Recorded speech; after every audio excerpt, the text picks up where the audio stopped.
something from both sides.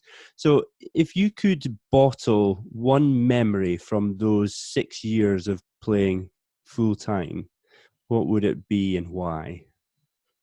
Oh, that's a good one. Yeah, I mean, instinctive reaction, thing that jumps out straight away, probably more than the others, is winning my first Futures title. And that was early 2013. I think I'd lost a couple of finals previously over a few years. But it was a 5 in the third. It was just a great moment for all those awesome feelings of coming through a tough situation and winning something that you really wanted and all that stuff. But also, by that point, Tom and I had been working together for quite a while, and we'd had our first pre-season together properly.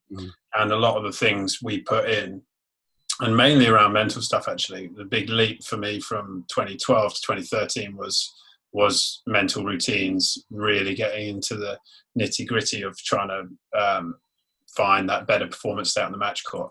And it just made such a massive difference that week and in the early part of that year that that just felt amazing. And to share that with him, and he hadn't coached professional players before at that point, and getting his first sort of Futures title too, I guess. It was just great. Yeah, that was a great moment. I think what's cool about listening to the words that you're using there is that the joy came from the sharing of the experience and not just from a selfish, I've won a professional event, it's all about me kind of thing. And I think that's something I wish I heard more of in the performance world, in juniors and seniors, because I think that the quicker we make that, not the quicker, but the more we realize that journey of, being dependent, being independent, then becoming interdependent, relying, needing other people for you to be the best that you can be. And also Tom needing you to be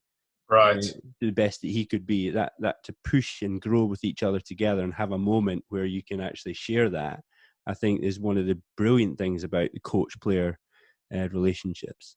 Yeah, and I think going back to your question about what the best and worst parts of working with your brother is, from the offset, we had very much that team approach to it, which I've never thought about literally until this conversation, but would be something I would encourage other players to do. Is like, your job is to make your coach better too.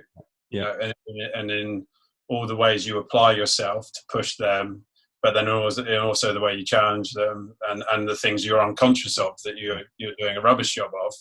Going to make them better, I really like that collaborative approach to it, and we definitely, because Tom was at that point probably 26 or 7, relatively inexperienced coach.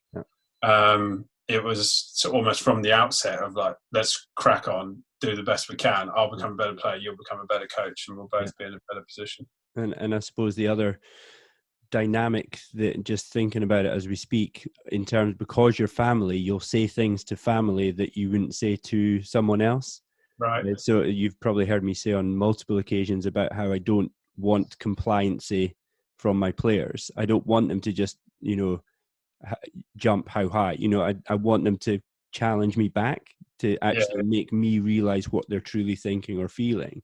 So with the brothers, Tom would say things to you that he might consider 2 or 3 times before he says to another player, and vice versa. So, and he would definitely attest to getting the raw version of me, probably more than I would show others as well. So I could be prickly as on a practice court, and it was not as difficult footing for any coach. But he'd say that definitely challenged him to be selective with his words.